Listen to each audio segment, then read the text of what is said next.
Hey everyone, I'm Rod and Todd, a professional YouTuber who makes professional videos, and this video is long overdue. A while ago, I did reviews of the 2020 Mega Construx He-Man figures. I also did a review of the Roton and Battle Cat set, and I said I would do a review of the Point Dread and the Talonfighter sets. However, due to a combination of technical issues and life getting in the way, I haven't been able to bring you this video until now. So, yeah, this video is long overdue. I'm sorry for the wait, but here it is. So, Point Dread and the Talonfighter is the third and final part of this Mega Construx He-Man review. The set is currently out. I found mine at Walmart for $50.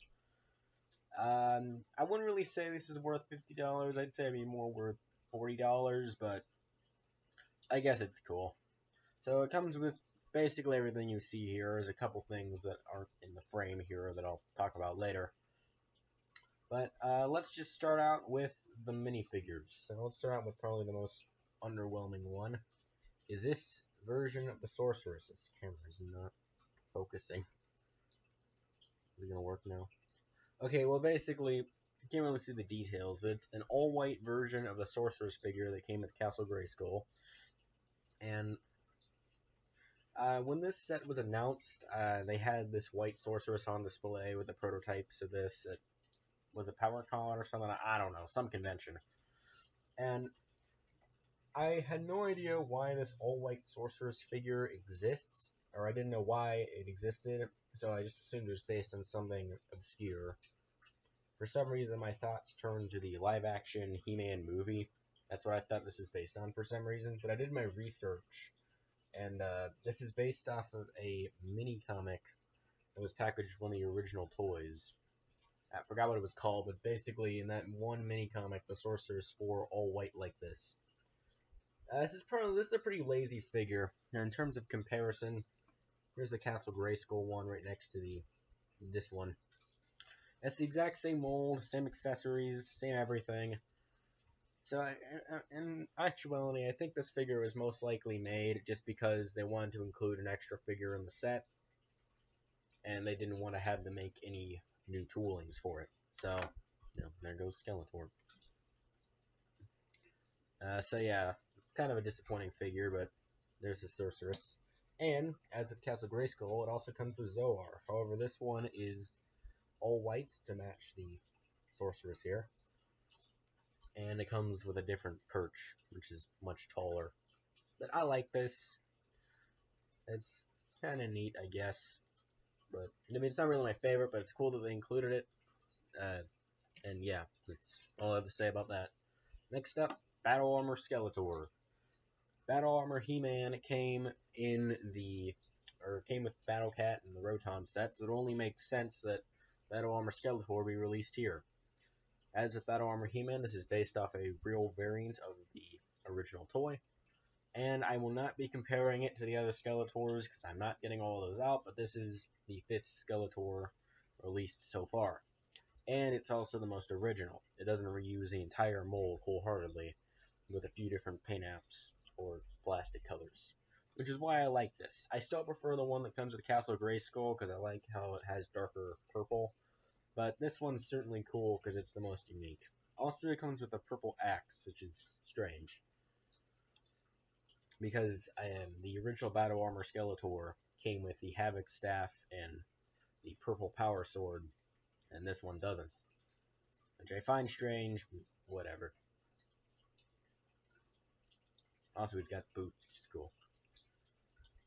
Okay, and then probably the coolest figure in the set, and definitely the one I was most excited for, is Zodak.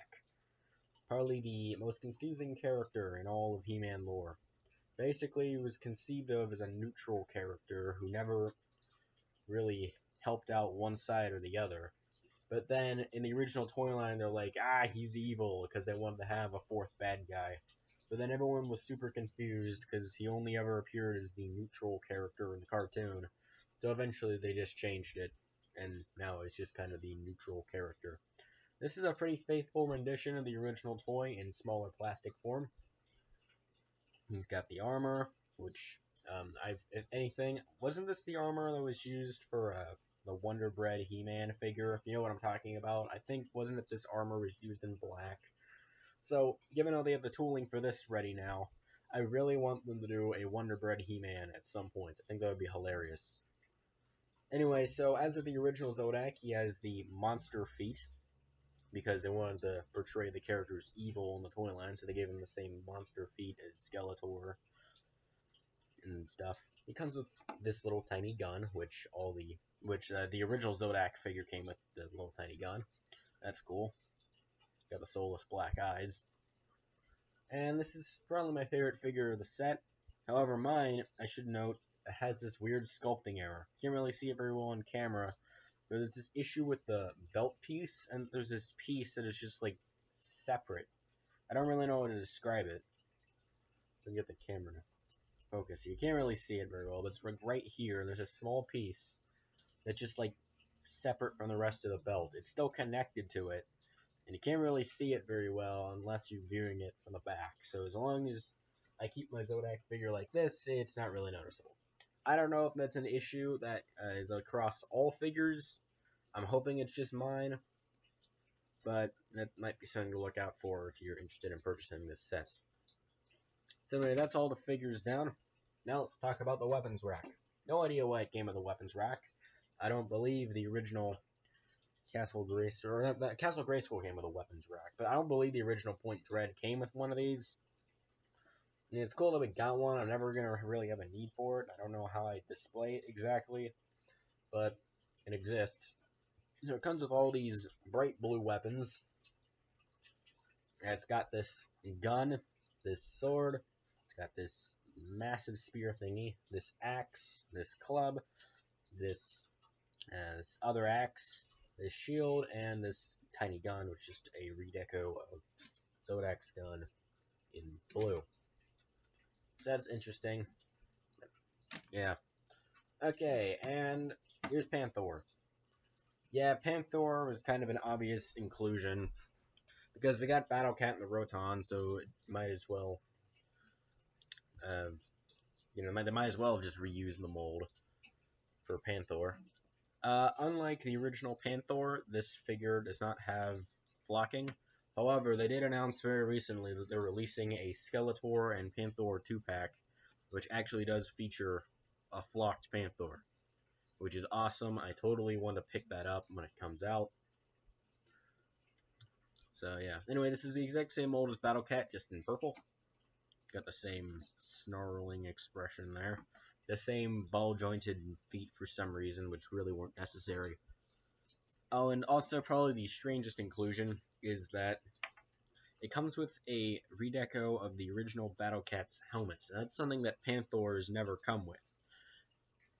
Panther has always had the saddle, but he's never had the helmet. So I'm assuming the only reason they threw this in there is because the helmet and the saddle shared the same plastic mold, and they didn't want to have to throw all these out, so they're just like, just throw it in the set. But the weird thing is, they didn't advertise this at all. It wasn't on any of the packaging.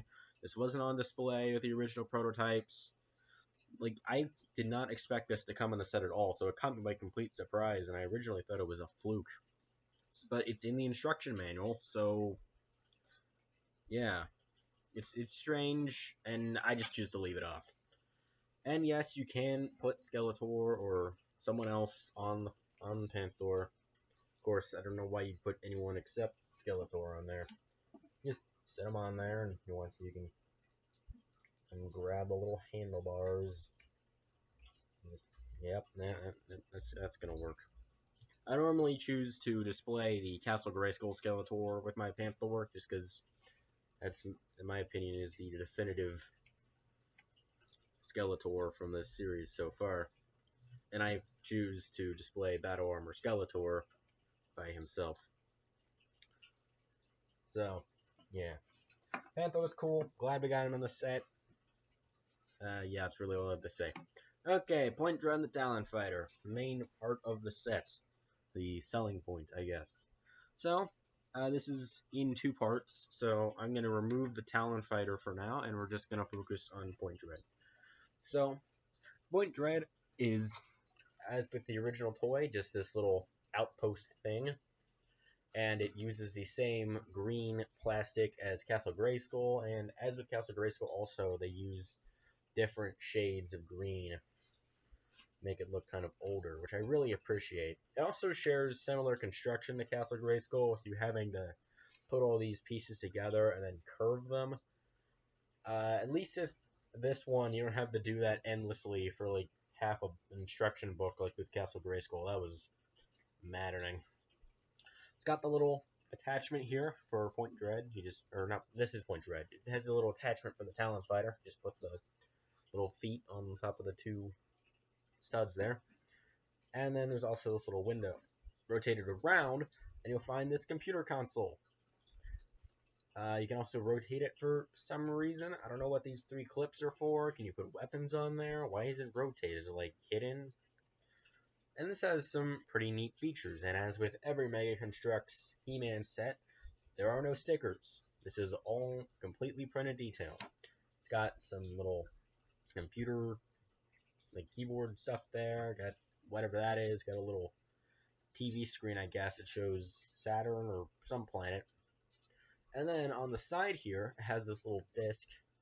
Can't really make it out on the camera very well. I don't know why my camera suddenly decided to suck today.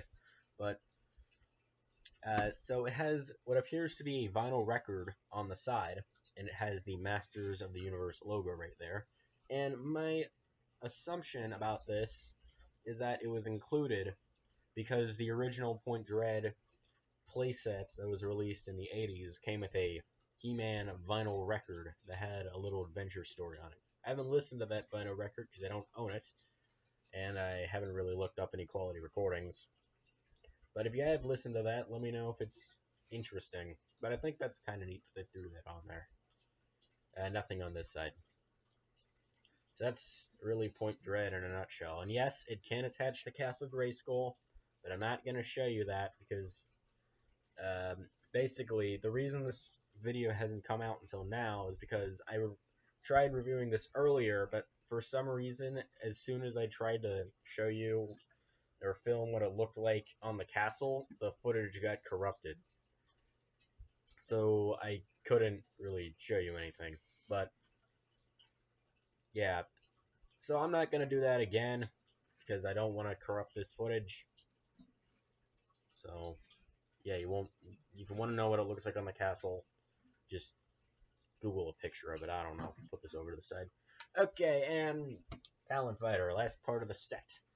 It's a big bird ship, and I think that's as to be expected. So, it's got the two little feet, which I kind of like. Oh, it has talons. That's cool. It is a Talon Fighter. I don't know why it wouldn't have talons. It's got the radar dish on the top, which can rotate, although not very well, unfortunately. Oh, and it just fell off. Fantastic. Reattach that now. Give me a second. Okay, it's got some thrusters on the back, if you're into that. And then it's got some nice wing detail, I guess. As with Castle Grayskull, requires you to put these tiny pieces all over it. And of course, it has to be a left and a right variant of these little pieces, making it into a truly maddening experience. In terms of firepower, Point Dread has two little weapons that actually fire. The Roton had these weak little stud shooters that barely shot well at all. The Point Dread actually has some fire behind it, or the Talon Fighter actually has some fire behind it. So let's see if I can take out Skeletor. Just hoping I got this lined up right. Ooh, there we go. And I'll just fire the other one, because careful not to lose those. There's no extras. Heck no, I gotta get that in. Reload. Making such a mess. Okay, there we go. And for the last part of the Talon Fighter, it's got the canopy, which doesn't have any cockpit glass, but I didn't expect it to have any. So I guess not really that disappointing. Got two more, or it's got two little, I guess, controls here, which again are printed, no stickers. This isn't a Lego set. Doesn't require you to be a master surgeon for you to do anything. So, in terms of demonstrating how a figure fits in here, I'm just going to use Diodak because he comes with the set, and I guess he's a good character. So remove the gun. Okay, so you just got to get him in the sitting position here. And then I think what you're supposed to do is there's this piece here, you put the legs behind there, and they're supposed to grasp these little control sticks. Now, when I first built the set, I thought you could actually fit 2 figures in here, because it looks like there's 2 sets of control sticks. I don't think you're meant to, but if you can, let me know, because that would be really interesting. But yeah, I haven't been able to get that to work, so let's see, just get Zodak in a little seat there. It's kind of actually hard to get them in there because they're really small cockpit. That's something that these sets have not really been well known for so far, is having spacious cockpits. Like with, at least with like the Wind Raider, you can actually fit them in there pretty well, but the Roton is kind of hard to get them to stay in there, and here it's hard to make them look natural. This is my best attempt. It looks kind of sideways, but whatever. I'm gonna take him out immediately afterwards. So yeah, that's the Talon Fighter. Just point Dread. Here's Panther. Here's Panther. Rawr. I don't know. So that was my review of the Point Dread and the Talon Fighter plus Panther set. Sorry this video took so long to come out, but at least it's out. So please like the video, subscribe if you're new, turn on notifications, all that stuff. And yeah, this has been Rod and Todd signing off.